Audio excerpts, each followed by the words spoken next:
창세기 40장 9절에서 23절까지의 말씀입니다.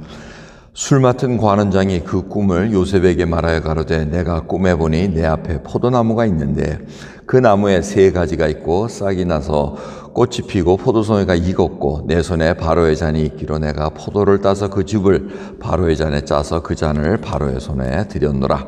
요셉이 그에게 이르되 그 해석이 이러하니 3가지는 사흘이라. 지금부터 사흘 안에 바로가 당신의 머리를 들고 당신의 전직을 회복하리니 당신이 이왕에 술 맡은 자가 되었을 때 하던 것 같이 바로의 잔을 그 손에 받들게 되리이다.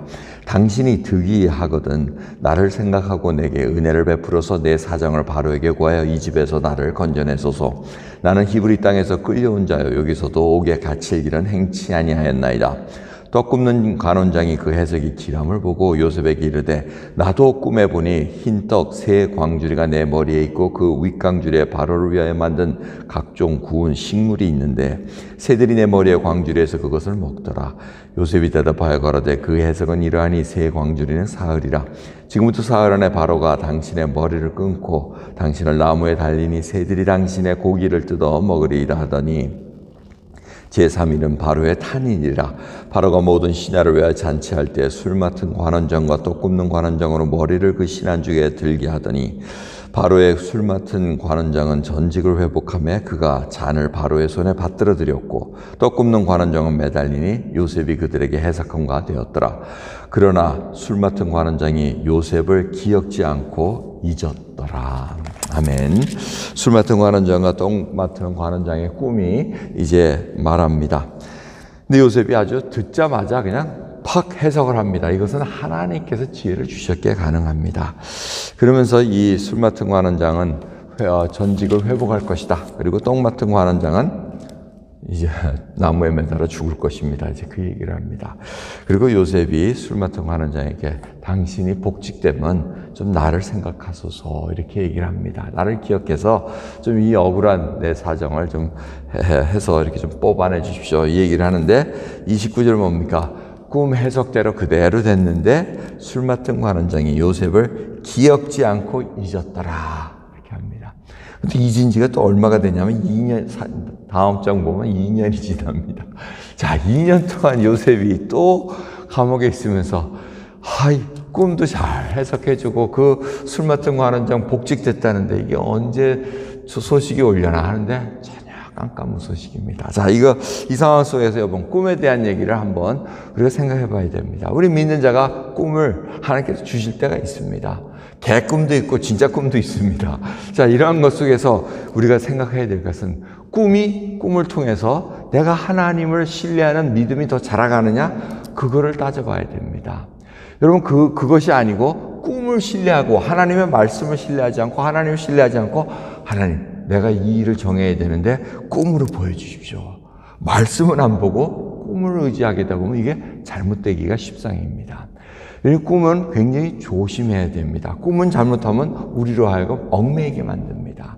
그리고 자기로 하여금 굉장히 무슨 영적으로 하나님과 소통하는 자로 착각하게 만듭니다. 이런 일들이 굉장히 걸림돌이 된다는 것을 우리가 항상 조심스럽게 생각해야 됩니다. 저는 꿈을 하나님께서 주시라고 믿습니다. 그렇게 또 하나님께서 상대적으로 보여줄 수가 있는데 중요한 것은 꿈을 받고 나서입니다. 이걸 하나님께 해석이 안 될 때 하나님께 물어봐야 됩니다. 아니면 그 꿈이 어떻게 이루어지는가 간직하고 있어야 됩니다. 근데 어떤 분들은 뭐 꿈에 대해서 막 얘기를 합니다. 얘기를 하는데 가만히 듣고 보면 맞으면은 자기가 굉장히 신령한 사람, 영적으로 굉장히 높은 자로 이렇게 추앙받기를 원하는 그런 내적 동기가 있다는 것을 보게 됩니다.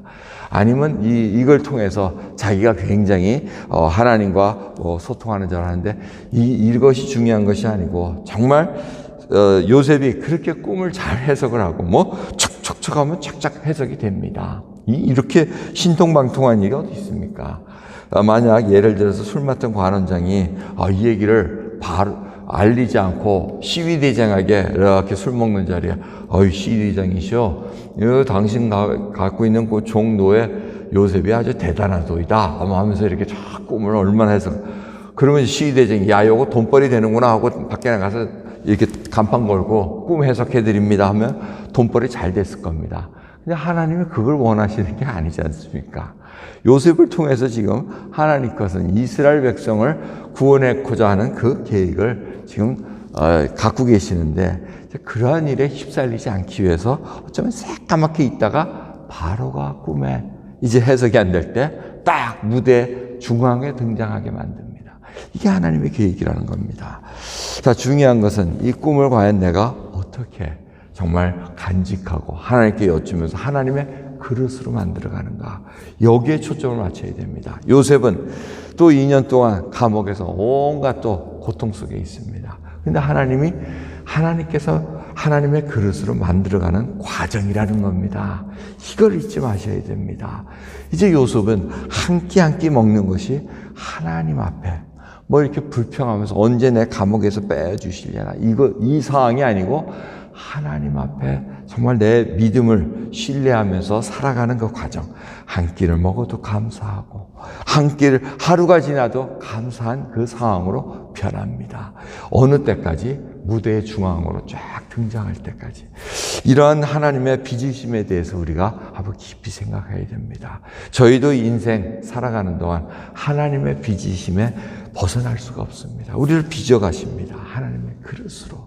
쓸데없는 것도 빼가고, 뭐 누구 꿈에 해가지고 뭐 거기에 억눌리는 것이 아니고, 꿈은 잘못하다 보면 그냥 누가 이렇게 저한테도 가끔 옛날에 보면 꿈에 대해서 얘기한 분 계세요. 목사님 꿈에 났는데 그 저쪽 아래쪽에 있을 때면 보니까 목사님 열심히 일하시더라고요. 저희 교회를 위해서 열심히 일하시더라고요. 근데 그분은 열심히 일 안 해요. 그 꿈은 같이 열심히 일하라는 뜻이겠죠. 목사 당신은 열심히 일하고 나는 그냥 놀고 먹겠나, 이거 아닐 거거든요. 근데 그 해석을 그렇게 하는 분들도 꽤 됩니다.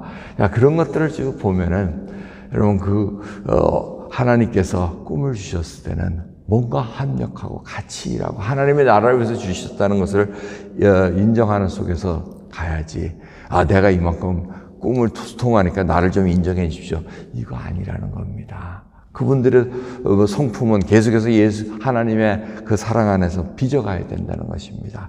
여기는 누구도 예외가 없습니다. 하나님은 교만한 자, 자만한 자, 꿈을 신뢰하는 자 다 하나님께서는 정리해 놓으십니다.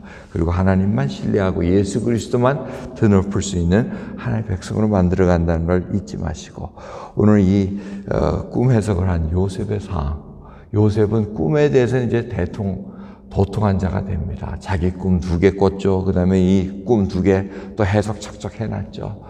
모든 것들이 다 하나님께서 지금 준비하는 과정, 하나님의 그릇으로 만들어가는 과정인 것을 생각하시면서 오늘 저희들은 하나님의 손에서 어떻게 빚어가는가 한번 다시 살펴보는 저와 여러분 되기를 소원합니다. 기도하겠습니다.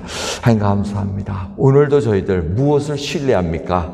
정말 주님 한 분만을 신뢰하고 의지할 수 있는 믿음의 사람으로 붙들어 주시옵소서. 주여, 저희들 하나님 앞에 말씀을 사모하게 하옵시고, 말씀이 꿀송이보다 더 다나이다 라는 고백으로 살아갈 수 있는 하나님의 백성으로 빚어가 주옵소서. 감사드리며 예수 그리스도의 이름으로 기도드리옵나이다. 아멘.